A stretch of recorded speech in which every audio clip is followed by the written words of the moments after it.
गोपिका जीवनस्मरणं गोविन्द गोविन्द नमः पार्वती पतये हर महादेव सद्गुरु स्वामिनः जय।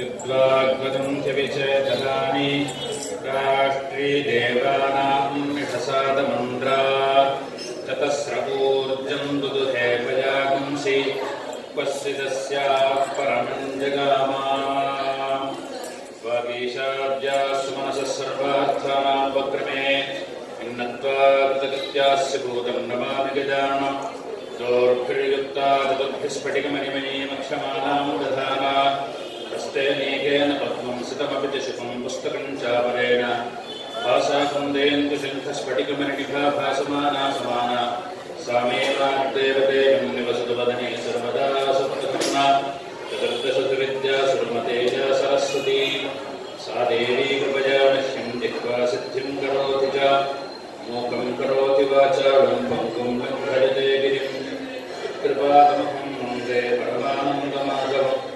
भक्तवत्सल्यजलधे परमानन्दरूपिणः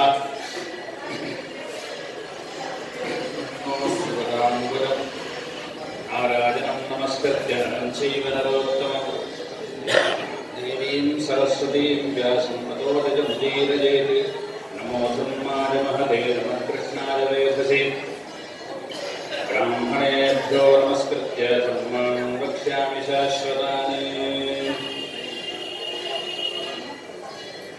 ஒவ்வொரு மனுஷனுக்கும் வாழ்க்கையில ஒவ்வொரு லட்சியம் இருக்கும்.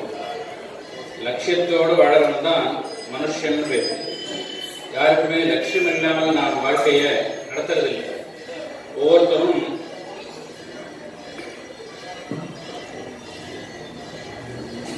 ஒவ்வொரு லட்சியத்தோடு வாழ்க்கையை நடத்துவோம். கேட்டா ஒவ்வொருத்தரும் ஒவ்வொன்று சொல்லுவோம். ஒரு சில பேரை கேட்டா ஒரு 100 வயசு வாழணும், அதுதான் என்னுடைய லட்சியம் அப்படின்னு சில பேர் சொல்லுவோம். இன்னும் சில பேரை கேட்டால் ஒரு 10 கோடி ரூபாய் பணம் சேர்க்கணும், அதுதான் எனக்கு என்னுடைய லட்சியம் அப்படின்னு சொல்றவாரும் உண்டு. இன்னும் சில பேரை கேட்டால் பெரிய போஸ்ட்ல இருக்கணும், அதுதான் எனக்கு லட்சியம் அப்படின்னு சொல்றவாரும். ஆனால் இதெல்லாம் லட்சியமா அலட்சியமா அப்படின்னு நமக்கு தெரியாது. அப்படிங்கிறதுனாலதான் வேதமே என்ன பண்ணிட்டு நமக்கு சில லட்சியத்தோடு வாழணும் அப்படின்னு வேதமே நமக்கு சொல்லிக் கொடுக்கிறது. ஆகையினால்தான் வேதத்தை வேத மாதான்னு சொல்றோம். வேத மாதான்னு ஏன் சொல்றோம் அப்படின்னா தாயார் தான் எல்லாமே சொல்லிக் கொடுக்கும். தகப்பனாரை நமக்கு அறிமுகப்படுத்துறதே தாயார் தான். அப்பா சொல்லுன்னு தகப்பனாரை நமக்கு தாயார் காட்டலன்னு இவர் தான் தகப்பனார்னு நமக்கு தெரியாது. தாயார் தான் அவ்வளவு பேரையுமே நமக்கு அறிமுகப்படுத்துறார். அது மாதிரிதான் வேதமும் நமக்கு அவ்வளவும் நமக்கு சொல்லிக் கொடுக்கிறது. அதுல வேதமே நமக்கு 4 விதமான லட்சியத்தோடு ஒவ்வொருத்தரும் வாழணும் அப்படின்னு வேதம் சொல்றது. ஏன்னா அந்த 4 விதமான லட்சியம் எப்படி இருக்கணும் அப்படின்னா, லட்சியம்னு இருந்தால் நாம் மாத்திரம் அடையக்கூடியதாக இருக்கணும், அது மற்றவர்களிடம் இல்லாததாக இருக்கணும், அதுக்குதான் லட்சியம்னு பேர். அப்படி வேதம் நமக்கு 4 விதமான லட்சியங்களை ஒவ்வொருத்தரும் வச்சுக்கணும் அப்படின்னு சொல்றது. அந்த 4 விதமான லட்சியங்களையும் பார்த்தால் மனிதனால மாத்திரமே அடையக்கூடியது, பாக்கி பிராணிகளால அடைய முடியாது. அது என்ன அப்படின்னு வேதம் சொல்ற பொழுது, ஜாயா மே ஸ்யாத் அத பிரஜாயேஜ வித்தம் மே ஸ்யாத் அத கர்ம குர்வீஜ அப்படின்னு வேதம் சொல்றது. முதல்ல லட்சியம் என்னன்னா ஜாயா மே ஸ்யாத், நாம் ஒவ்வொருத்தரும் கட்டாயம் கல்யாணம் பண்ணிக்கணும் அப்படின்னு லட்சியம் வச்சுக்கணும். கல்யாணம் பண்ணிக்கிறது மனுஷனால மட்டும்தான் முடியும், பாக்கி பிராணிகளால முடியாது. அத பிரஜாயேஜா, நமக்குன்னு சந்ததிகள் இருக்கணும். வித்தம் மே ஸ்யாத், நேர்மையான முறையில நிறைய பணம் சம்பாதிக்கணும். அத கர்ம குர்வீஜா, அந்த பணத்தை வச்சுட்டு நம்முடைய கடமைகளை பூரா செய்யணும். இந்த 4 லட்சியங்களோடு தான் புருஷன் ஒவ்வொருத்தரும் வாழ்க்கையை நடத்தணும் அப்படின்னு வேதம் சொல்றது. இந்த 4 விதமான லட்சியங்களையும் நாம் அடையணுமா அப்படின்னு யோசனை பண்ணி பார்த்தா இந்த நாளுமே இந்த நாள்ல ரொம்ப கஷ்டமா தான் இருக்கு. கல்யாணம்னு பார்த்தா இந்த நாள்ல குழந்தைகளுக்கு கல்யாணம்னா ரொம்ப பயமா இருக்கு. பொண்ணை பெற்றவாருக்கும் சரி, பையனை பெற்றவாருக்கும் சரி, போராட்டமா இருக்கு, சவாலான விஷயமா இருக்கு பார்க்கிறோம். அப்படி கல்யாணம் ஏதோ ஒரு போராட்டத்தில் பண்ணிட்டாலும் கூட குழந்தைகள் போகிறதுக்குள்ள போரும் ஆயிடுது. இப்ப வேண்டாங்கிறது, அப்புறம் ஆகட்டும்ங்கிறது, வயசாயிடுறது, அதுல போராட்டமா இருக்கு. பணம் சம்பாதிக்கிறது கேட்கவே வேண்டாம், பட்சிகள் மாதிரி ஆயிடுச்சு நம்முடைய வாழ்க்கை. விடிஞ்ச உடனே பையன் தூக்கின்னு கிளம்புறோம், ராத்திரி படுத்துக்கிட்டு தான் ஆத்துக்கு வரும். அப்படி சம்பாதிச்சு கையில என்ன மிச்சம் இருக்குன்னா ஒண்ணுமே இல்லை. அப்படிதான் வாழ்க்கை போயிருக்கு.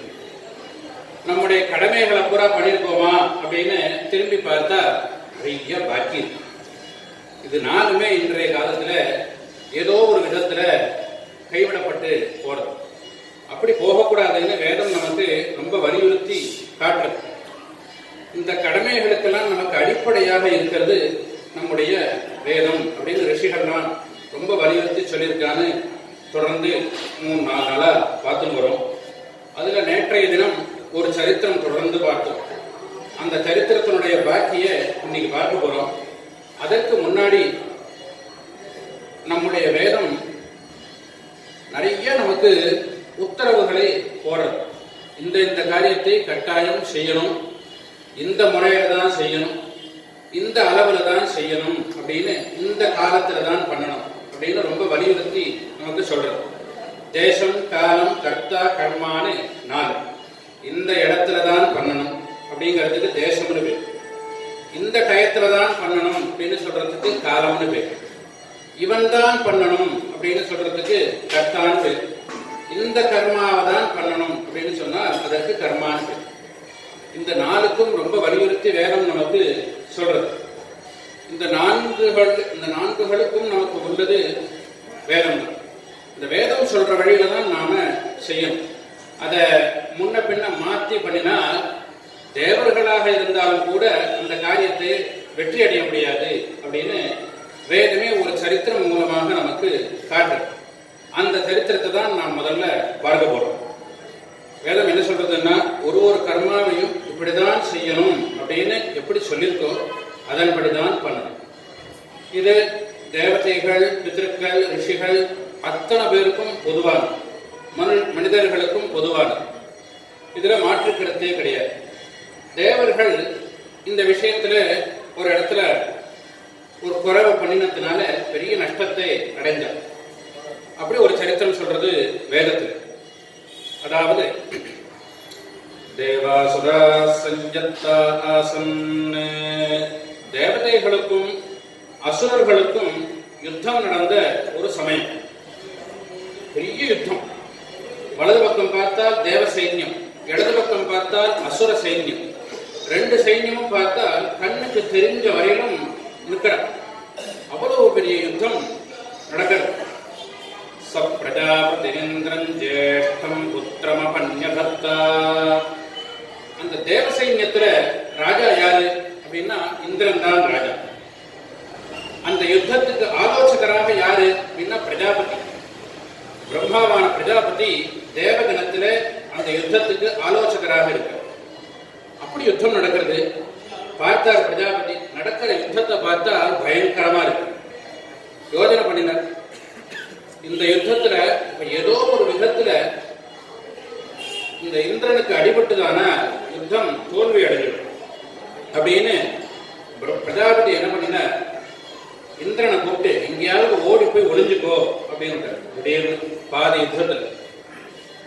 ஏன் அப்படின்னா, நேதே நமசுரா பலி ஜாகும் சோகனன் நிதி. அசுரர்கள்லாம் ஒரு கட்டுப்பாடோட யுத்தம் பண்ண மாட்டாங்க. அதாவது கையில வில்ல வச்சுட்டு அம்ப அதுல போட்டு விடணும்னு, அதுதான் ரூல். ஆனால் அசுரர் அப்படி பண்ண மாட்டான். என்ன பண்ணுவான்னா, அந்த வில்லாலேயே மண்டையில ஒரு அடி போட்டான்னா கீழே விடும். அந்த யுத்தத்துக்கு கட்டுப்பாடுக்குள்ள வரமாட்டான் அசுரர்கள். ஆகையினால ஏதோ ஒரு விதத்துல இந்திரனை அடிச்சிடுவான் அப்படின்னு பயந்த பிரஜாபதி. அதனால ஓடி போய் ஒளிஞ்சு போன. அதுதான் நாம ராமாயணத்துல பார்த்தா ஆச்சரியம். ராமாயணத்துல ராம சைன்யத்துக்கும் ராவண சைன்யத்துக்கும் யுத்தம் நடக்கிறது. ராவண சைன்யத்துல அவ்வளவு வீரர்களும் பயிற்சி பண்ணின வீரர்கள், அத்தனை பேரும் கையில் ஆயுதத்தோடு இருக்கிறார். ராம சைன்யத்துல அவ்வளவு வீரர்களும் வானரங்கள். வானரங்கள்லாம் என்ன யுத்த பயிற்சி அப்படின்னு ட்ரைனிங் எடுத்திருக்கா, அல்லது ஆயுதத்தை எடுத்துன்னு அடிக்க முடியுமா? முடியாது. ஆனால் வானர சைன்யத்தை வச்சிருந்து ராமன் யுத்தத்துல ஜெயிச்சார் அப்படின்னா எப்படி ஜெயிக்க முடிஞ்சது? அதுதான் ஆச்சரியம். ஏன்னா குரங்குகளுக்கெல்லாம் கையில கதையை வச்சுன்னு அடிக்கணும்னு தோணும். அப்படியே பக்கத்துல வரும், படார்னு மூஞ்சில பாஞ்சு மூக்க பிடிங்கிடும், மூஞ்சிய பிடிங்கிடும். அதுதான் குரங்குக்கு தெரியும். அப்படிப்பட்ட ஒரு வானர சைன்யத்தை வச்சுட்டு ஜெயத்தை அடைஞ்சார் ராமன்கிறது தான் ராமாயணத்துல ஆச்சரியம். அப்படி பயந்த பிரஜாபதி. அதனால இந்திரனை எங்கேயாவது ஓடி போய் ஒளிஞ்சுக்கோ அப்படின்னு அனுப்பிவிட்டார். பிரக்லாதோ ஹவேகாய தபஹ விரோச்சன விஸ்வம் புத்திரமபன்யதத்தா. அசுர சைன்யத்துல ராஜா யாரு அப்படின்னா விரோச்சனன்னு பேர், ராஜா பேர். அந்த அசுர சைன்யத்துல ஆலோசகர் யாருன்னா பிரகலாதன் தான் ஆலோசகர். அவர் யாருன்னா கயாதவஹ, கயாதுவனுடைய புத்திரனான பிரகலாதன் அசுர சைன்யத்தினுடைய ஆலோசகர். அவன் பார்த்தார், எழுத்தாப்புல பார்த்தார் இந்திரனை காணும். இவரும் விரோச்சனனை கூப்பிட்டார், எங்கேயாவது ஓடி போய் ஒளிஞ்சுக்கோன்னு அனுப்பிட்டார் விரோச்சனன். ஏன் அப்படின்னா தேவாவேயே குர்வதா ததசுரா குர்வதா, தேவதைகள் என்ன பண்ணுவாரோ அதை அப்படியே பார்த்து காப்பி பண்றது தான் அசுரர்களுடைய வேலை. அவர் என்ன பண்ணாரோ அதை அப்படியே இவ பண்ணுவார். அப்படி வழக்கு. இந்த தேவ சைன்யத்துல ராஜா இல்லை, இந்திரன் இல்லை. அப்போ இங்கேயும் விரோச்சனன் இருக்க வேண்டாம் அப்படின்னு ஓடி போய் சொல்லிட்டார். ஒரு காரணம். இரண்டாவது காரணம் நேதேனம் தேவா அகனன் நிதி. என்ன இருந்தாலும் தேவதைகளுக்கு தர்மம் இருக்கு, தர்ம பலம் இருக்கு, புண்ணிய பலம் இருக்கு. அதனால யுத்தம் நடந்துட்டே இருக்கும். திடீர்னு மின்னல் மாதிரி ஒண்ணு வரும், சடார்னு இங்க அசுர சைன்யத்துல அத்தனை பேரும் விழுந்துருவோம். இப்படி ஏதோ ஒண்ணு நடக்கும். என்ன தர்மம் காப்பாற்றும் தேவதைகள்னு தெரியும். ஆகையினால அதுக்கு பயந்துட்டு விரோச்சனனை ஓடி போன்னு சொல்லிவிட்டார். ரெண்டு பக்கம் ராஜா இல்லாமையே யுத்தம் நடக்கிறது. எப்படி நடக்கும்? சேனைகள்லாம் பார்த்தா ராஜாவே உயிருக்கு பயந்து ஓடி போயிட்டான், இனி நம்ம யுத்தம் பண்ணி என்ன ஆக போகுது அப்படின்னு சேனைகள்லாம் நாலா பக்கமும் தெரிச்சு ஓடுறது. ஒன்னும் கட்டுப்பாடு இழந்து போயிடுது யுத்தகாலம். இப்படி நாலா பக்கமும் தெரிச்சு ஓடுறான். இதை பார்த்தா தேவதைகள்லாம் தே தேவா பிரஜாபதி முபசமேத்யோசு, தேவதைகள் அத்தனை பேரும் பிரஜாபதி கிட்ட வந்தா, என்ன சுவாமி பார்த்தீங்களா யுத்தம் எப்படி நடக்கிறது பார்த்தீங்களா? ஒரு கட்டுப்பாடு இல்லாமல் நடக்கிறது. நான் ராஜகஸ்ய யுத்தமஸ்தி, ராஜா இல்லாமல் நடக்கிற யுத்தமாக இருக்குது. எப்படி நடக்கிறது? கட்டுப்பாடு இழந்து போயிடுது. இப்படி இருக்கக்கூடாது. இந்திரமன் விச்சாமேதி, எங்க இருந்தாலும் இந்திரனை திரும்பி இங்க வர சொல்லணும்.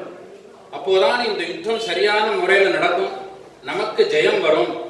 அதனால நீங்க திருப்பி இந்திரனை இங்க வர சொல்லணும். சரின்னார் பிரஜாபதி. சரின்னு சொல்லிட்டு இந்த பக்கம் திரும்பினாரோ இல்லையோ அவருக்கு கவலை வந்துடுச்சு. ஏன்னா எங்கேயாவது ஓடி போய் ஒளிஞ்சுக்கோன்னு அனுப்பியாச்சு. அவன் எங்க போய் எப்படி ஒளிஞ்சுட்டு இருக்கான்னு எப்படி கண்டுபிடிக்கிறது? அவனை சல்லடை போட்டு தேடி கண்டுபிடிக்கிறதுக்கே நாளாகும். அதுக்குள்ள இந்த யுத்த கிழமை மாறி போயிடும். இப்ப எப்படி இந்திரனை வரவழைக்கிறதுன்னு யோஜனை பண்ணிட்டு இந்திரனை வரவழைக்கிறதுக்கு ஒரே ஒரு வழி இருக்கு. யாகம் பண்ணினா இந்திரன் வந்தாகும். ஏன்னா மந்திரம் சொல்லி யாகத்திலே சுப்பிரமணியாஹ்வானம்னு ஒரு கர்மம், இந்திரனை வரவழைக்கக்கூடிய கர்மா. அது சோமயாகத்திலே வருது. நீங்க எத்தனை பேரும் சோமயாகத்தை ஆரம்பிங்கோ அப்படின்னு பிரஜாபதி. ஒரு பக்கம் யுத்தம் நடக்கிறது, இங்க யாகத்தை பண்ணுங்கன்னு எப்படி பண்றது? அப்படியே ஒருத்தருக்கு ஒருத்தர் பார்த்துண்டா. ஒன்னும் யோசிக்க வேண்டாம். ஒரு ஓரம் யுத்தம் நடக்கட்டும், இன்னொரு ஓரம் யாகசாலை போட்டு யாகத்தை ஆரம்பிச்சா அந்த மந்திரம் சொல்லி இந்திரனை இந்திராகச்சன்னா அங்க இந்திரன் வந்தா, மந்திரம் சொன்னால் வந்தா, வரமாட்டேன்னு சொல்ல முடியாது. எங்க இருந்தாலும் இங்க வந்துருவான். சோமயாகத்தை ஆரம்பிங்க. சரிதான். ஒரு பக்கம் யாகசாலையை போட்டு சாமான வாங்கி போட்டு ஒரு பக்கம் யாகம் நடக்குது. அப்படி அக்னிஷ்டவம்ங்கிற யாகம் முடிஞ்சது, இந்திரனை காணும். உக்ஷங்கிற யாகம் முடிஞ்சது, இந்திரனை காணும்.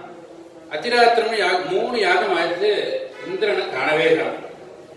பார்த்தா தேவதை தஞ்சக்ஞ கிருதபிரன் 3 யாகம் ஆயிடுத்து, இந்திரன் வந்த பாடு இல்லை. உடனே திரும்பவும் பிரஜாபதி கிட்ட வந்து 3 யாகம் இது வரைக்கும் பண்ணிட்டோம், இந்திரன் வரல அப்படின்னு. பிரஜாபதி சொன்னார், இந்திரன் வராம இருக்க மாட்டாரே, வரணுமே. வரலன்னு.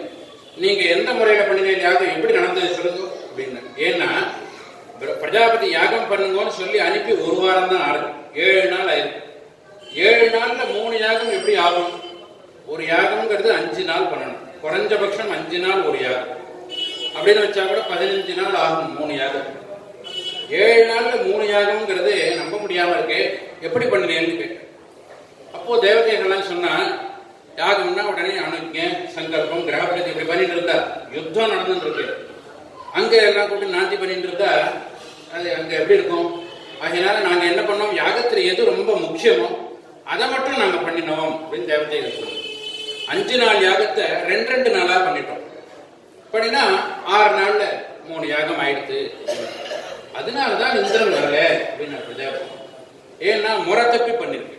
முறை தப்பி பண்ணி நீ 1000 மந்திரம் 1,00,000 மந்திரம் சொன்னாலும் ஒரு தேவதைகளும் வரமாட்டான். நீ அந்த முறை தப்பி பண்ணிருக்க, திரும்பவும் பண்ணுங்க பிரஜாபதி. எத்தனை சிரமம்! ஒரு யாகம் பண்றது எவ்வளவு கஷ்டம்னு யாகம் பண்ற இடத்துல போய் பார்த்தா தெரியும். ரொம்ப கஷ்டம். பசி பட்டினி இருந்து காலம்பரிலிருந்து ராத்திரி வரைக்கும் அவ்வளவு கஷ்டப்பட்டு பண்ணக்கூடிய ஒரு காரியம். திரும்ப பண்ணுங்க பிரஜாபதி. சிறுத்தான திரும்பவும் யாகசாலையை சுத்தம் பண்ணி திரும்பவும் யாகம் ஆரம்பிச்சு, யாகம்னு ஆரம்பிச்சால் முதல்ல சங்கல்பம், அப்புறம் அந்த யாகத்துக்கு வந்த ரஜூக்குகளுக்கெல்லாம் மரியாதை சத்காரம் பண்றது, அதற்கு மதுபர்க்கம்னு பேர். வரணம்னு போட்டு அவர்களுக்கு வஸ்திரம் கொடுத்து காலலம்பி விட்டு அவர்களுக்கு மரியாதை பண்றது, அதற்கு மதுபர்க்கம்னு பேர். அந்த மதுபர்க்கம் பண்ணி பிறகு நாந்தி ஸ்ராத்தம்னு பித்துக்களை பிரார்த்தனை பண்ணணும். நான் யாகம் பண்ண போறேன், உங்களுடைய அனுகிரகம் எனக்கு பூர்ணமாக கிடைக்கணும் அப்படின்னு செய்யக்கூடியது நாந்தின்னு பேர். அந்த நாந்தி பண்ணி பிறகு முதல்ல தீக்ஷணீயா இஷ்டின்னு முதல்ல இஷ்டி. அது எதற்குன்னா, அந்த எஜமானன் அத்தனை தேவதைகளையும் நோக்கி பிரார்த்தனை பண்ணணும். நான் இது மாதிரி ஒரு யாகம்னு ஒன்று பண்ண போறேன், அதற்கு எனக்கு ரொம்ப தேக சுத்தி வேணும், அதுக்கு உங்களுடைய அனுமதி எனக்கு வேணும் அப்படின்னு அவன் பிரார்த்தனை பண்ணி பண்ணக்கூடியதான ஒரு இஷ்டி.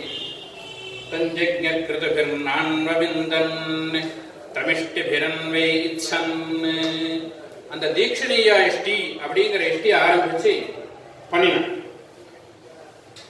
தான் பத்னி சஞ்சாஜாம் தகுபானயன், அதுல தேவதைகளுக்கு செய்யக்கூடியதான யாகத்தை பண்ணி அந்த தேவ பத்னிகளுக்கு செய்யக்கூடியதான யாகம் பண்ற பொழுது இந்திரன் அங்க வந்துட்டார் யாகசாலை. உடனே வந்த உடனே இந்திரனை பிடிச்சி அமைச்சு உட்காந்து வச்சு, இப்ப யுத்தத்துக்கு வரணும், அப்பதான் நமக்கு ஜெயம் ஏற்படும் அப்படின்னு சொல்லி இந்திரனை வற்புறுத்தி வர சொல்லி அந்த ரதத்துல ஏற்றி அந்த யுத்தம் பண்ணி தேவர்கள் ஜெயத்தை அடைஞ்சா அப்படின்னு இந்த கதை முடியும். அப்படி இந்த கதை என்ன சொல்றது நமக்கு அப்படின்னா, எந்த ஒரு காரியத்தையும் அந்த முறைப்படி செய்தால்தான் தேவதைகள் யாராக இருந்தாலும் வருவா அப்படிங்கிறது தெரியும். தேவதைகள் மட்டுமே, ரிஷிகள் பித்திருக்கள் எல்லோருமே வர. இப்ப நான் ஸ்ராத்தம் பண்றோம் அப்படின்னா ஸ்ராத்தத்துக்கு நம்முடைய பித்திருக்கள் நேரா வர அப்படின்னு கருட புராணம் சொல்றது. இது கேட்கறதுக்கு நல்லா இருக்கு. எங்க பார்க்கிறோம் அப்படின்னா, பார்க்கலாம் அப்படின்னு கருட புராணம் சொல்லுது. எங்க பார்க்கலாம் அப்படின்னா, ஒரு ஸ்ராத்தம்னா விஸ்வதேவஸ்தானம்னு ஒருத்தர் கிழக்க பார்க்க, வடக்க பார்க்க பித்ருஸ்தானம்னு ஒருத்தர், அப்படி 2 பேரை வச்சுன்னு அந்த ஸ்ராத்தத்தை நாம் பண்றோம். அந்த பித்ருஸ்தானத்துல உட்கார்ந்துருக்காரே பிராமணர், அவரை கவனி, அங்கதான் உங்க அப்பா வர அப்படின்னு கருட புராணம் சொல்றது. அதாவது இந்த பித்ருஸ்தானத்துல உட்கார்ந்துருக்கிற பிராமணருக்கு முன்னாடி தகப்பனாரும், அவருக்கு வலது பக்கம் தகப்பனாருடைய தகப்பனாரும், அவருக்கு இடது பக்கம் தகப்பனாருடைய தகப்பனாருடைய தகப்பனார், அப்படி 3 பேரும் வரா அப்படின்னு கருட புராணம் சொல்லிச்சு. இந்த கருட புராணம்ங்கிறது எப்படின்னா, கருட சுவாமிய ஒரு தடவை தேசத்தை பூரா சுத்தினுவான்னு அனுப்பினார் பகவான் மகாவிஷ்ணு. இந்த கருட சுவாமி தேசம் பூரா சுத்தினு, அத்தனை 14 லோகங்கள் இருக்கு. மொத்தம் லோகங்கள் 14. நாம் இருக்கிறது பூலோகம்னு பேர். நமக்கு மேல புவர்லோகம், சுவர்லோகம், ஜனோலோகம், மகோலோகம், சத்தியலோகம்னு மேல இருக்கு. கீழே 7 லோகம் இருக்கு. அதல, விதல, சுதல, ரசாதல, தலாதல, மகாதல, பாதாளம்னு கீழே 7 லோகம்.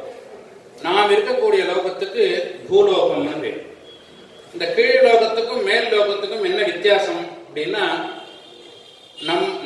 நாம் வாழ்ந்து முடிச்ச பிறகு நம்முடைய வாழ்க்கையில புண்ணியம் அதிகமாக நாம் சேர்த்திருந்தால் மேல உள்ள லோகத்துக்கு நாம் போறோம். பாபம் அதிகமாக சேர்த்திருந்தால் கீழே உள்ள லோகத்துக்கு போறோம். சுகதுக்கங்களை அனுபவிக்கிறோம். துக்கங்களை அனுபவிக்கிறதுக்கு கீழையும் சுகத்தை அனுபவிக்கிறதுக்கு மேலையுமாக நாம் போறோம். அதுதான் மரங்கள்லாம் புதுசா இலையெல்லாம் உதிர்ந்த பிறகு புதுசா இலை வரும் மரங்கள். அது மாதிரி புதுசா இலை வர்ற பொழுது அந்த மரத்துக்கு அடியில போய் நிற்கப்படாதுன்னு கருடபுராணம் சொல்றது. ஏன் அப்படின்னா, அந்த பாபத்தை அனுபவிச்ச பிறகு அந்த ஜீவன்கள் எல்லாம் அந்த மரம் மூலமாக வெளியில வரா அப்படின்னு சொல்றது. ஆகையினாலதான் புதுசா இலையெல்லாம் வந்த பொழுது அந்த மரத்துக்கு அடியில போய் நிற்க கூடாது அப்படின்னு சொல்றது. அதே மாதிரி புண்ணியம் பண்ணவர்களும் இந்த லோகத்துக்கு வரா. க்ஷீணே புண்ணிய மர்த்தியலோகம் விசந்தி அப்படின்னு உபனிஷத் சொல்றது. அதாவது நாம் சேர்த்த புண்ணியத்துக்கு தகுந்தாற் போல் நமக்கு லோகம் கிடைக்கிறது. அந்த புண்ணியத்தை நாம் அனுபவிச்சுன்றோம், சுகமாக அனுபவிச்சுட்டே இருக்கும். கொஞ்சோண்டு பாக்கி இருக்கிற பொழுது என்ன பண்றான்னா, யமதூதர்கள் மேகத்துல கொண்டு வந்து தள்ளி விட்டுருவா நம்மளை.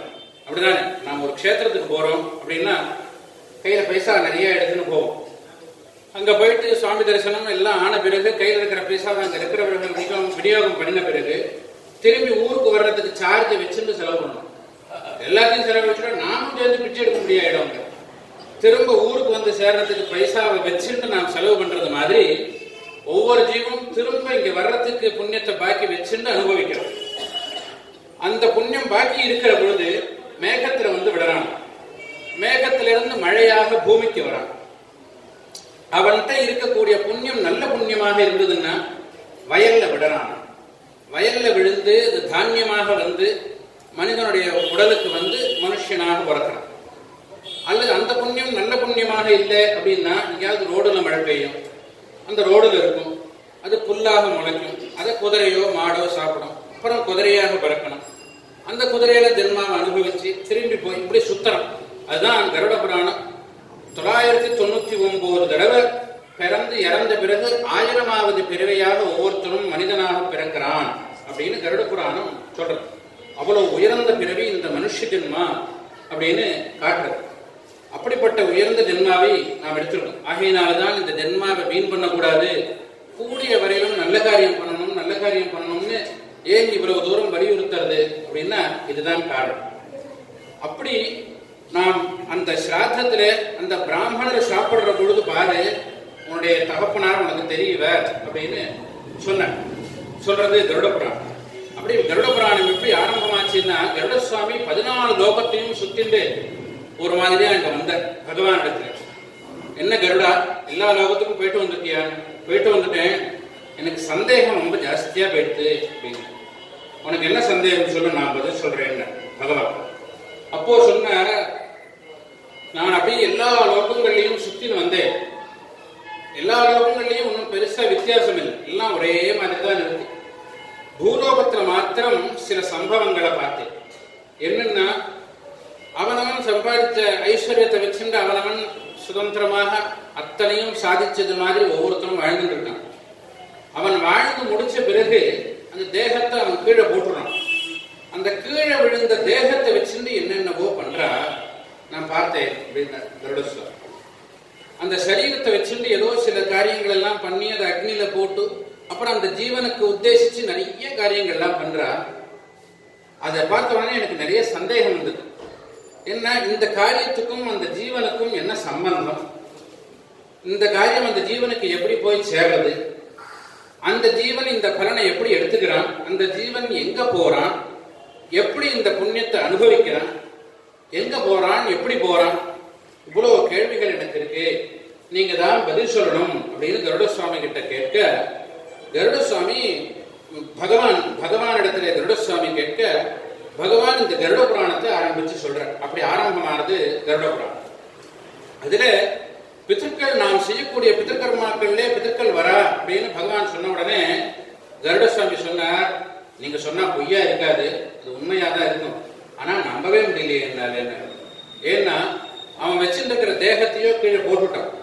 அவன் எந்த தேகத்தோட இருக்கான்னு நமக்கு தெரியல. அந்த ஸ்ராத்தத்துக்கு அவன் வரான்ங்கிறத எப்படி பார்க்கறது அப்படின்னா, ராமாயணத்தை பாருன்னு பகவான். ராமன் பார்த்திருக்காரே அப்படின்னா, எங்க பார்த்தார் ராமன் அப்படின்னா, ராமாயணத்துல ஒரு சம்பவத்தை பகவான் சொல்றார். அப்படி வனவாசம் பண்றார் ராமர். அப்படி வனவாசம் பண்ற காலத்துல தசரதருக்கு அந்த பிதர்கர்மா வருது, ஸ்ராத்தம் வருது. அந்த ஸ்ராத்தத்தை ஆரம்பிக்கிற ராமன். வனத்துல என்ன கிடைக்கும்? கிழங்குகள், பழங்கள், அதை வச்சுட்டு பண்ற.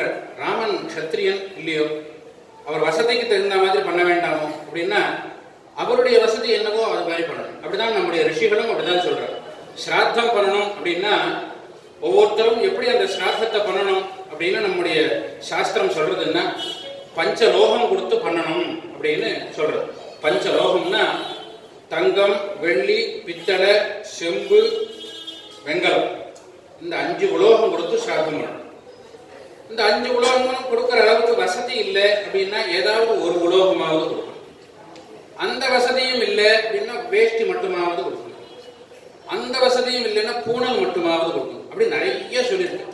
ஒண்ணும் இல்லை, கோவில் வாசல்ல உட்கார்ந்து பிக்ஷை எடுக்கிறானே அவனுக்கு கூட ஸ்ராத்தம் உண்டு. அவன் எப்படி ஸ்ராத்தம் பண்ணுவான்? அவனுக்கு அன்னன்னைக்கு சம்பாதிச்சாதானே சாப்பாடு.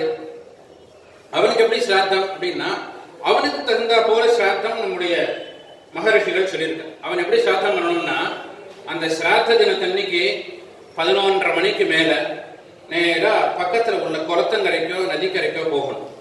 அங்க போய் குளிக்கணும். குளிச்சுட்டு அங்க அந்த மணல்ல அங்க பிரதட்சணம் பண்ணணும். ஏன்னா என்னால வசதி இல்லை, உங்களுக்கு அன்னம் போட்டு ஸ்ராத்தம் பண்ணக்கூடிய வசதி எனக்கு இல்லை, நீங்க எனக்கு அந்த வசதியை கொடுக்கல, என்னால முடிஞ்ச ஸ்ராத்தம் இதுதான் அப்படின்னு அவன் சொன்னான்னாலே அவனுடைய பிதர்கள் சந்தோஷமாயிடும். அவன் பண்ண வேண்டிய ஸ்ராத்தம் ஆயிடும் அப்படின்னு சொல்லிட்டு. ஆனா நிறைய பேங்க் பேலன்ஸ் வச்சுன்னு இது பண்ண முடியாது. பேங்க் பேலன்ஸ் நிறைய வச்சுட்டு அங்க பிரதட்சணம் பண்றேன்னு சொல்லக்கூடாது.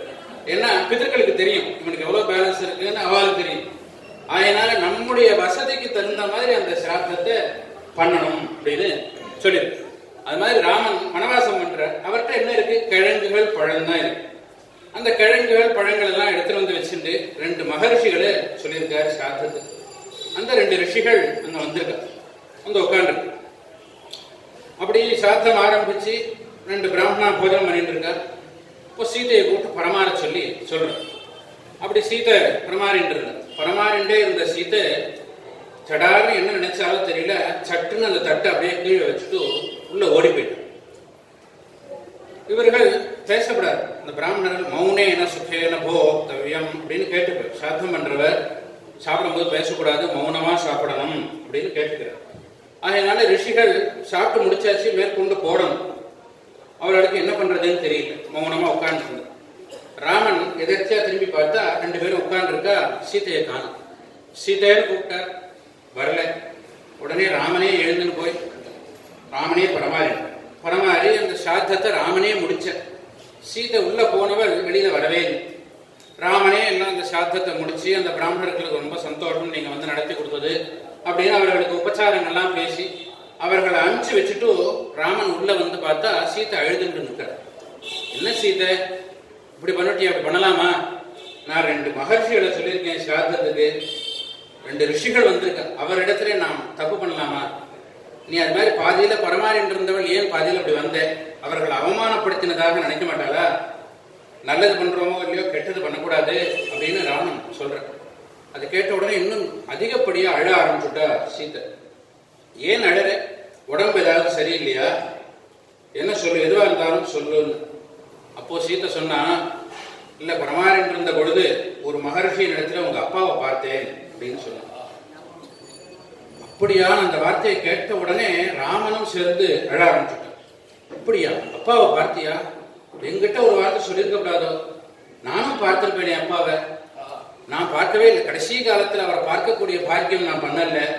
நீ சொல்லியிருந்தா நான் பார்த்திருப்பேனே, சொல்லாம உள்ள வந்துட்டியே. எங்க பார்த்தேன்னு கேட்டார். அப்போ அந்த பித்தஸ்தானத்துல உட்கார்ந்து இருக்கிற பிராமணர் இடத்துல உங்களுடைய தகப்பனாரை பார்த்தேன். பார்த்த உடனே எனக்கு ரொம்ப வெட்கமா போயிட்டு. ஏன்னா எப்படி பார்த்திருக்கார் தசரதன் ராஜா, என்ன கை நிறைய வளையல் போட்டுண்டு, காலில் கொலுசு போட்டுண்டு, பட்டுப்புடவை கட்டிண்டு, நிறைய ஆபரணங்கள் போட்டுன்னு தான் அவர் எதிர்த்தாப்புல போய் நின்றுருக்கு. அப்படிதான் என்னை பார்த்திருக்கார். ஆனால் இப்போ மறையுருவி கட்டிட்டு உடம்பே பாதிதான் மறைச்சிருக்கு. இந்த நிலையில அவர் கண்ணில் படுறோமேன்னு எனக்கு ரொம்ப வெக்கமாகவும் அவமானமாகவும் போயிடுத்து. ஆகையினால நான் உள்ள ஓடி வந்துட்டேன் அப்படின்னு சொன்னான்.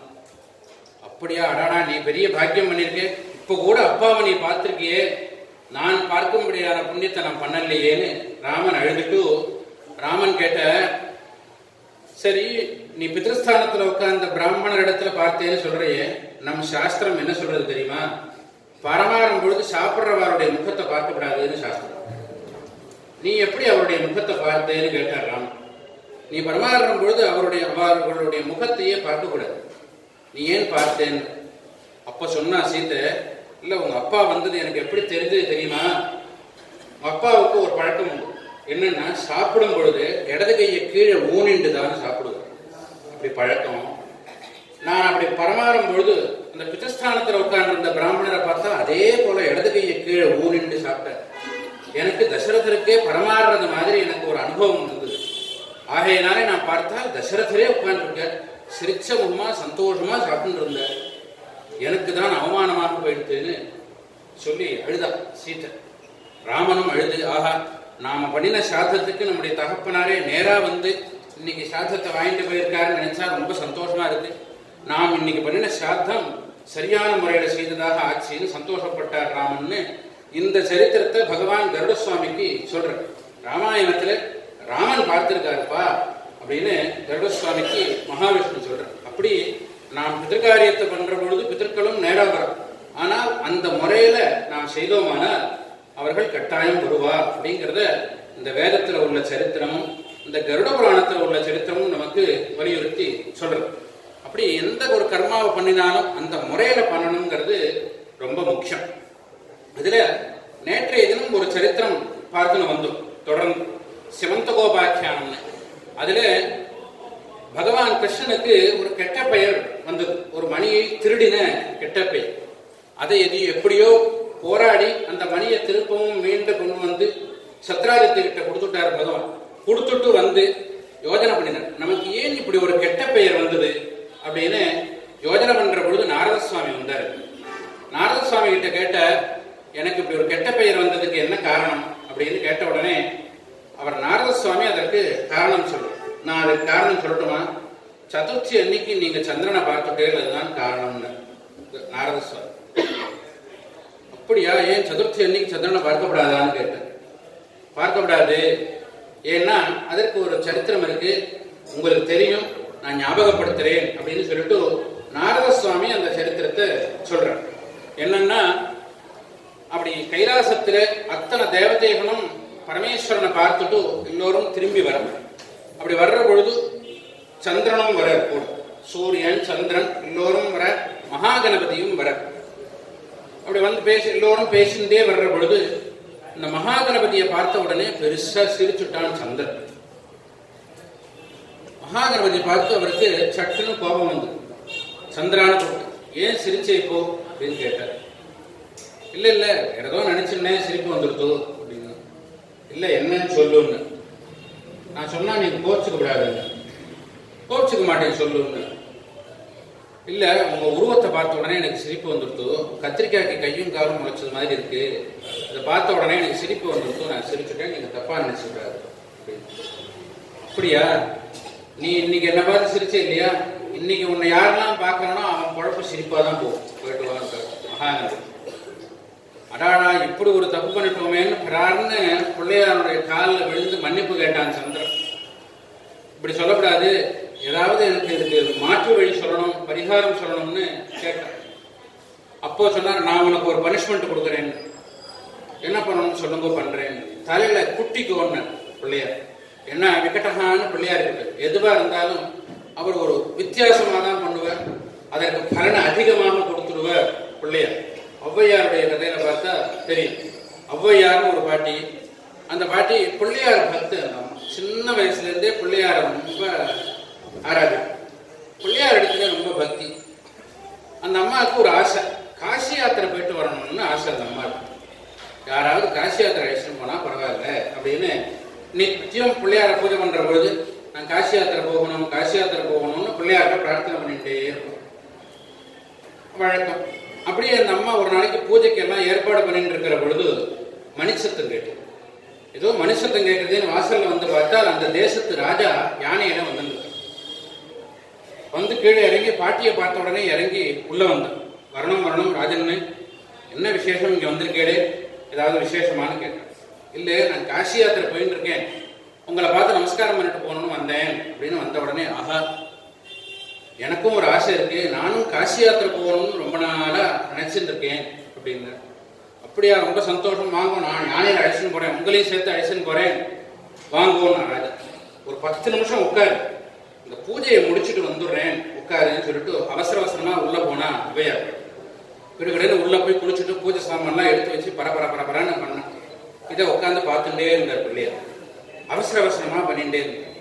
அப்ப பிள்ளையார் பாட்டின்னு கூப்பிட்டார். என்ன இவ்வளவு வேகமா, எப்பொழுதும் நிதானமா பண்ணுவேன், இன்னைக்கு என்ன இவ்வளவு வேகமா பண்றே, என்ன விசேஷம்? இல்லையே, நான் காசி யாத்திரை போகணும்னு நித்தியம் உங்ககிட்ட பிரார்த்தனை பண்றேன், இன்னைக்கு பலன் வந்துருத்தோ, ராஜா போறான், இந்த தேசத்து ராஜா போறான், காசி யாத்திரைக்கு போறான், என்னையும் அழைச்சின்னு போறேன்னு சொல்லிட்டான், வாசல்ல காத்துன்னு இருக்கான், அதுக்காகத்தான் பண்றேன்.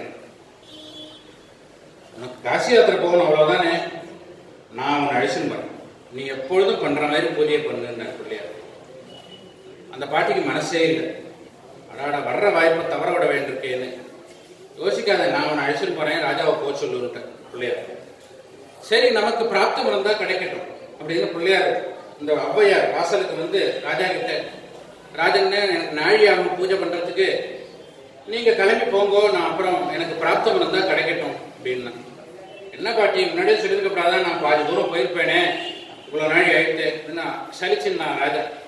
சலிச்சுட்டு யானை மேலே ஏறி கிளம்பி போயிட்டு அந்த பாட்டி பிள்ளையாருக்கு பூஜை பண்றா. அந்த யானை போற மணிச்சத்தம் கேட்டுட்டே இருக்கு. அந்த பாட்டிக்கு அடாடா மணிச்சத்தம் தண்ணி போயிட்டே இருக்கே அப்படின்னு ஞாபகம் பூரா மணியில இருக்கு அந்த பாட்டி. அப்படி பூஜை பண்றான். பூஜை பண்ணி முடிச்சான். உடனே பிள்ளையார் காசிக்கு போன அவ்வளவுதானே, கண்ணை மூடிக்கோன்னு பிள்ளையார். கண்ணை மூடிட்டு கண்ணை திறன்னு, கண்ணை திறந்தா கங்கை கரையில உட்காந்துருக்கா பாட்டி. ஆச்சரியமா இருக்கு பாட்டி, நிஜம்தானா இல்ல சொப்பனமா அப்படின்னு கிள்ளி கிள்ளி பாத்துக்கிறா. நிஜம்தான், கங்கை கரையில உட்காந்துருக்கு, மணிகர்ணிகா காட்டுல உட்காந்துருக்கா பாட்டி. ஆஹான்னு உடனே அவசர அவசரமா எழுந்து போய் கங்கையில ஸ்நானம் பண்ணி, காசிக்கு போனா 10 தேவதைகளை தரிசனம் பண்ணணும்னு புராணம் சொல்றது. விசேஷம் மாதவம் குண்டிம் தண்டபானஞ்ச பைரவம் வந்தே காசியும் குஹாம் கங்காம் பவானியும் மணிகர்ணிகாம் அப்படின்னு விஸ்வநாதரை தரிசனம் பண்ணணும். மாதவர்னு அங்க பிந்து மாதவர்னு ஒரு பெருமாள், அவரை தரிசனம் பண்ணணும். குண்டி கணபதினு மகா கணபதி, தண்டபாணி சுப்பிரமணிய சுவாமி, பைரவர் கால பைரவர், காசின்னு ஒரு அம்பாள், அதுதான் அந்த ஊருக்கு உள்ள கிராம தேவதை. வந்தே காசி குகை ஒன்று இருக்கு, அந்த குகையை தரிசனம் பண்ணணும். கங்கை, பவானி, அன்னபூரணி, மணிகர்ணிகா காட், இந்த 10ஐயும் தரிசனம் பண்ணாமல் காசியில இருந்து கிளம்புறாரு. அப்படி இந்த பாட்டி சந்தோஷமா அங்கங்க போய் அத்தனை தேவதைகளையும் தரிசனம் பண்ணி சந்தோஷப்பட்டு மனநிறைவோட அதே கிளம்பின இடத்துலயே வந்து உட்காந்து இந்த கையில் எடுத்துட்டு வந்த ஆகாரத்தை பாட்டி சாப்பிட்டு இருக்கா. மனுஷத்தை கேட்கறது பார்த்தா அந்த ராஜா வந்து இருக்கான். அப்பதான் உள்ளுக்குள்ள நுழையிறான் அந்த ராஜா. அப்படி வந்தான். பாட்டியை பார்த்த உடனே ராஜாவுக்கு ஆச்சரியம். என்ன பாட்டி, எப்போ வந்தேன், என்ன எப்போ ஓவர்டேக் பண்ணிட்டு போனேன் நீங்கன்னு கேட்கிற ராஜா. எப்ப என்ன தாண்டி போனேன் நீங்க, எப்போ வந்தேன் அப்படின்னு கேட்டோம். எல்லாம் பிள்ளையாருடைய அனுகிரகம், கண்ணை மூடி கண்ணை திறந்தேன், 1 ரூபா செலவு இல்லாம காசிக்கு வந்துட்டேன் அப்படின்னு அந்த பாட்டி சொல்லி சந்தோஷப்பட்டா. அப்படி அனுகிரகம் பண்ணுவார் பிள்ளையார். எல்லாம் ஆச்சு, திருப்பி கண்ணை மூடிக்கோன்னா பிள்ளையார். கண்ணை மூடிந்து கண்ணை திறந்தா ஆத்துல உட்காந்துருக்கா பிள்ளையார். ஒரே நாள்ல காசி யாத்திரை முடிஞ்சு போயிடுத்து பாட்டி. இப்படி பெரிய பலனை ரொம்ப சுலபமா கொடுக்கக்கூடியவர் மகாகணபதி. அதான் பஜன சமாதத்துக்குள்ள வரும்பொழுது முதல்ல நமக்கு கண்ணில் படுறது மகாகணபதி தான். அப்படி ஏற்பாடு பண்ணிருக்கார் வாத்தியார், கணேச வாத்தியார். உள்ள வரும்பொழுது முதல்ல மகாகணபதி கண்ணில் விடுறார். அப்படி மகாகணபதி எவ்வளவு வேணா அனுகிரகம் பண்ணிடுவார். அதான் ஒரு கவி சொன்னா, யோவா ததாதி ரவமஸ்ய வரம் ததாசி. ஏ பிள்ளையார், எல்லாரும் உன்னை ரவம் பண்றா, ரவம்னா ஸ்தோத்திரம், எல்லாரும் உன்னை ஸ்தோத்திரம் பண்றா, அவர்கள் கேட்கிற வரத பூரா நீ கொடுக்கிற. ரவம் அப்படின்னா 2 எழுத்து, அதை திருப்பி போட்டா வரம்னா. யாரெல்லாம் உன்னை ரவம் பண்றாலோ அவளுக்கு வரன்னு கொடுக்கிற. யோவா மதம் வகதி தஸ்ய தமம் விதத்சே. அப்படி யாருன்னா நீ தெருக்கு தெரு உட்கார்ந்துருக்க, உன்னை யார் கவனிக்காத மாதிரி மதத்தோட யாரெல்லாம் போறானோ தஸ்ய தமம் விதத்சே, மதம் அப்படிங்கறத திருப்பி போட்டா தமம், தமம்னா தண்டனை, அவனுக்கு உள்ள தண்டனையை நீ கொடுத்துடுற. ஆனா இத்தியக்ஷர துவய விபர்யய கேலிசீலா, இப்படி அவனுக்கு என்ன பண்றாளோ அந்த எழுத்தை மாத்தி போட்டால் என்ன வருதோ அதை நீ அவர்களுக்கு கொடுக்குற. கிண்ணாம குர்வதி நமோ நமன கரோஷி, நான் உனக்கு தினமும் நமஹா நமஹா நமஹான்னு பூஜை பண்றேன், நமஹாவை திருப்பி போட்டா மனஹான்னு ஆகுது. என் விஷயத்துல மனசே வைக்க மாட்டேங்கிறியே பிள்ளையாரப்பா அப்படின்னு ஒரு கவி சொல்லு. அது மாதிரி பிள்ளையார் மனசு வச்சாருன்னா அவ்வளவு காரியமும் சாதகமாயிடும். அப்படி அனுகிரகம் பண்ணக்கூடியவர் பிள்ளையார். அப்படி அந்த பிள்ளையார் சொன்னார், அந்த சந்திரனுக்கு 5 தடவை தரையில ஓங்கி குட்டிக்கோன்னார் பிள்ளையார். உடனே சந்திரன் 5 தடவை குட்டின்றான். அது உனக்கு பரிகாரமாக ஆயிடுச்சு.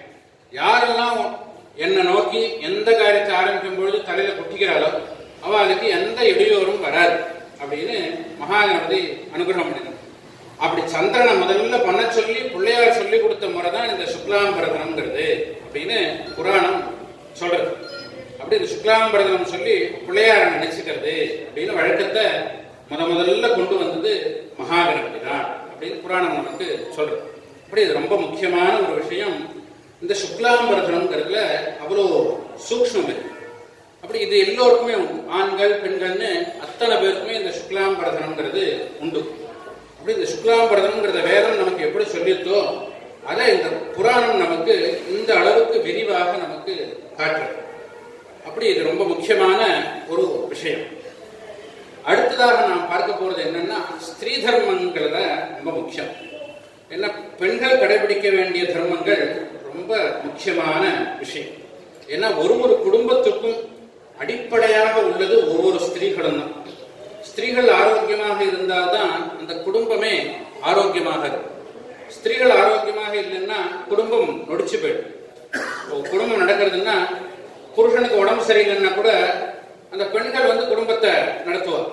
அதனால குடும்பத்தில் ஒன்றும் பாதிப்பு தெரியாது. ஆனால் அந்த தலைவி உடம்பு சரியில்லாம படுத்துட்டான்னா அந்த குடும்பமே நொடிச்சு போயிடும், மேற்கொண்டு வேலை ஒண்ணுமே ஓடாது. அப்படி அந்த ஒவ்வொரு ஸ்திரீகளும் ரொம்ப முக்கியம் அப்படிங்கிறத நம்முடைய வேதம் ரொம்ப வலியுறுத்தி காட்டுறது. அதுல ஸ்திரீ தர்மம்னு மகாபரிவாரே ஸ்திரீ தர்மம்னு தனியா நிறைய சொல்லியிருக்கு. வேதமும் ரொம்ப வலியுறுத்தி காட்டுறது. ஒவ்வொரு குடும்பத்திற்கும் பெண்கள்ங்கிறது ரொம்ப கட்டாயம், பெண்கள் இல்லாமல் உலகமே இல்லை அப்படின்னு சொல்லியிருக்கு. மேலும் அடுத்த தலைமுறை ஆரோக்கியமான தலைமுறையை கொண்டு வர வேண்டிய பொறுப்பு ஒவ்வொரு பெண்களுக்கும் இருக்கு அப்படிங்கிறத நம்முடைய வேதம் வலியுறுத்தி காட்டி அதற்கு ஒரு பெரிய சரித்திரம் நம்முடைய வேதம் சொல்றது. அந்த சரித்திரத்தை தான் நாம் விரிவாக பார்க்க போறோம்.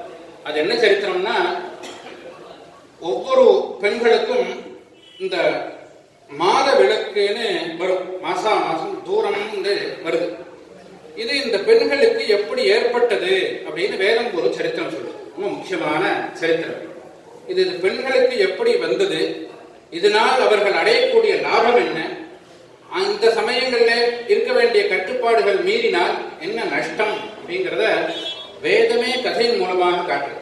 நாம் எந்த ஒரு தர்மத்தையும் வேதம் சுருக்கமாக சொல்லும், புராணங்கள் தான் விரிவாக காட்டுறதுன்னு வழக்கம். ஆனால் இந்த தர்மத்தை வேதமே நமக்கு முழுமையா சொல்றது. அந்த சரித்திரம் எப்படி ஆரம்பமாகுதுன்னா, விஸ்வரூபோ வை த்வாஷ்ட்ர புரோஹிதோ தேவானாமாசீத். விஸ்வரூபன் ஒரு ரிஷி, அவர் துவஷ்டாங்கிறவருடைய பையன். புரோஹிதோ தேவானாமாசீத், தேவதைகளுக்கு ஆச்சாரியனாக இருந்த விஸ்வரூபங்கிறவர். ஸ்வஸ்ரீயோசுரானாம், ஆனால் அவர் யாரு அப்படின்னா அசுர குலத்தினுடைய தாய்மாமா பிள்ளை, மருமா, அசுரர்களுடைய மருமா, தேவதைகளுக்கு ஆச்சாரியர் அப்படி இருந்தார். ஸ்வஸ்ரீயோசுரானாம் தஸ்ய த்ரீணி சீர்ஷான்யாசன், அவருக்கு 3 தலை இருந்தது. சோமபானம், சுராபானம், அன்னாதனம்.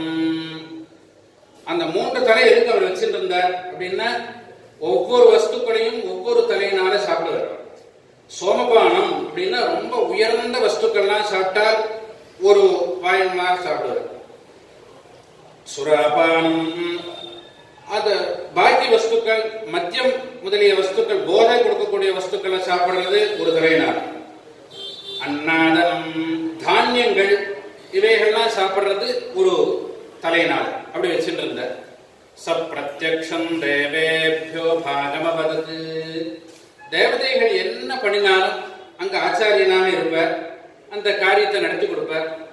இந்த காரியம் நல்லபடியா நடந்து தேவதைகளுக்கு தான் பலன் கிடைக்கணும் அப்படின்னு இறங்கி சொல்லுவார். பரோக்ஷமசுரேபியா, ஆனா மனசுல அசுரனுக்கு தான் ஜெயம் வரணும் அப்படிங்கிற எண்ணம் இருக்கு.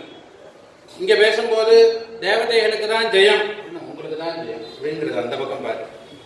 இப்படி ரெண்டு விதமாக வேஷம் போடுறது. பரோக்ஷமசுரேபியா சர்வஸ்மைவே பிரத்யக்ஷம் பாகம் வதந்தி, அவர் அனுபவிக்கிறது பூரா தேவதைகளுடைய சொத்து, ஆனா சொல்றது பூரா அசுரர்களுக்கு லாபமாக சொல்றது. இப்படி வச்சிருந்தோம். யஸ்மாதேவ பரோக்ஷம் வதந்தி தஸ்ய பாகவதிதா, இத பார்த்தார் இந்திரன். இவர் என்ன ரெண்டு வேஷம் போட்டுட்டே இருக்கார், ரெண்டு பக்கமும் பேசுறார். இது தப்பு. ஏதாவது ஒண்ணுதான் சொல்லணும், ஒண்ணு நல்லதுன்னு சொல்லணும், இல்ல கெட்டதுன்னு சொல்லணும். இந்த பக்கம் நல்லதுங்கிறது, அந்த பக்கம் போய் கெட்டதுங்கிறது, அப்படி சொல்லக்கூடாது. இப்படி இருக்கிறவர் ஒருத்தர் இங்க இருக்கக்கூடாது அப்படின்னு இந்திரன் நினைச்சார். தஸ்மாதிந்திரோ பிபேத் ஈதிருங்கவை ராஷ்டிரம் விபர்யாவர்த்தயதி, இப்படி ஒருத்தன் இருந்தான்னா இவன் என்ன பண்ணுவான், நம்மள்கிட்ட வருவான். அசுரன்